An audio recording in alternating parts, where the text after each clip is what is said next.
Alright, so I just completed the first phase of the Confederate phase of the first turn of Bloody Road South.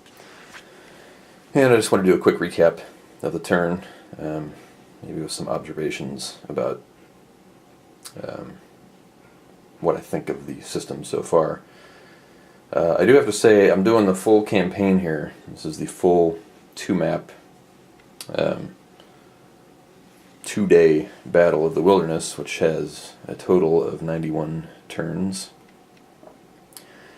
And in the first 30 minutes, the Confederates up here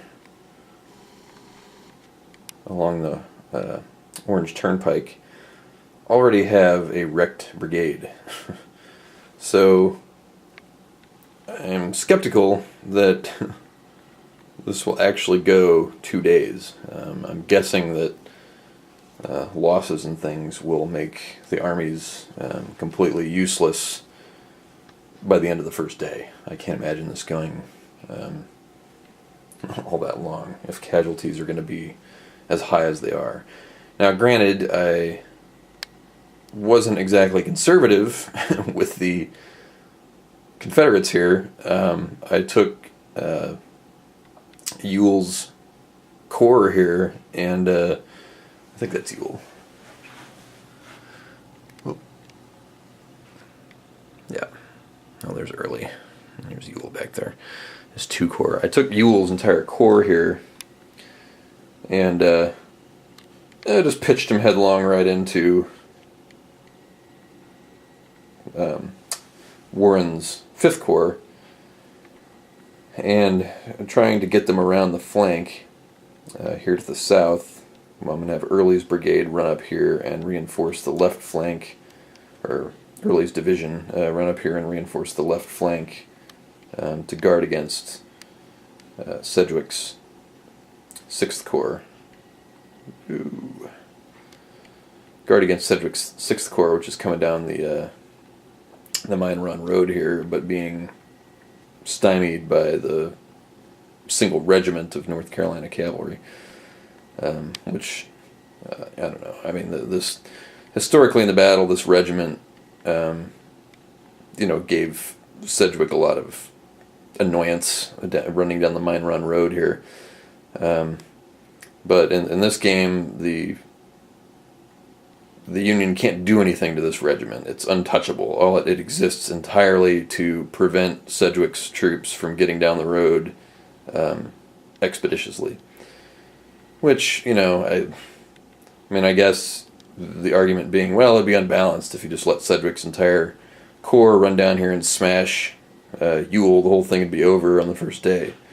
Well, maybe that's how things would turn out. I don't know. I don't like rules that are so ironclad as to preclude any other possibility except that Sedgwick has to take 3 turns or whatever for this one regiment to go to follow its prescribed movement path back Mine Run Road for 3 turns. I think it falls back like 2 hexes at a time, and it has an EZOC that stops any units from moving through it or around it. So essentially it is an impassable barrier to these 6 Corps units.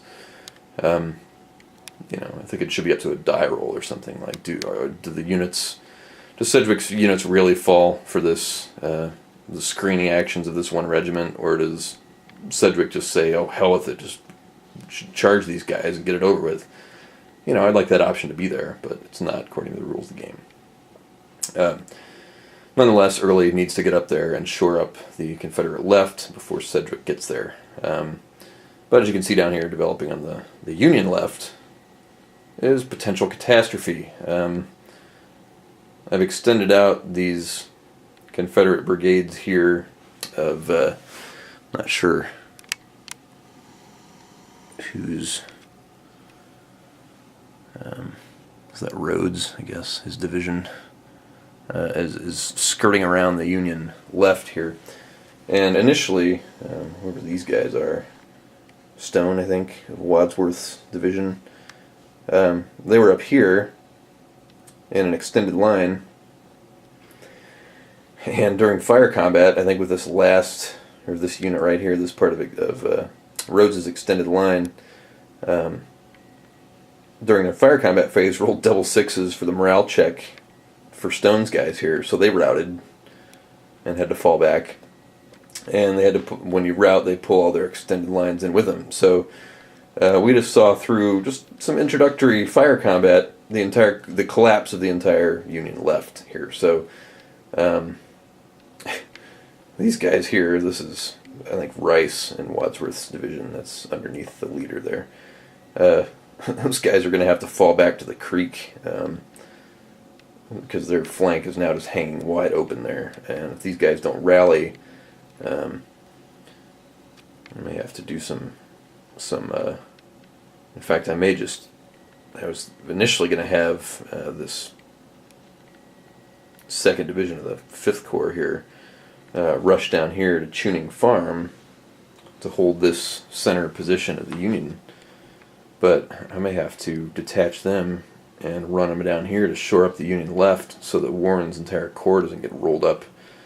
So we'll have to see what happens. But that's potential catastrophe in the making, all off of one little bitty fire combat. So hopefully those guys can rally and prevent total calamity. Of course, as calamitous as things are going for the Union up there, we've got down here at the Brock Crossing, where Getty's division, along with Hancock, who's commanding down here, even though his corps hasn't moved up yet, or hasn't moved down there yet.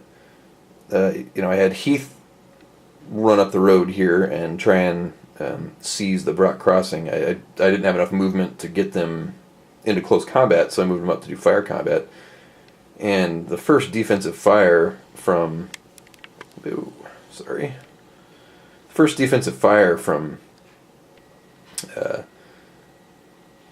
Hancock's men here, Getty's men here, sent Heath's brigade back in disorder.